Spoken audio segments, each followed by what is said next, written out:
Ayan sila, mga ibon na. Ayan. Hindi na sila dito nisistay kasi nilinisan ko yan. O, tingnan nyo, malinis na yan. Mamaya, may tae na naman dyan. Oh my gosh, may tae na nga.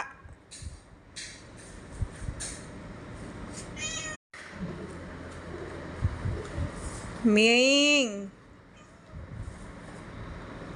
Ano ang intakras mo sa bintana?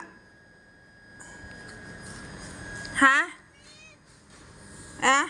Hoy?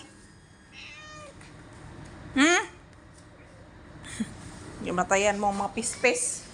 Yan ang ibon. Ang ibon.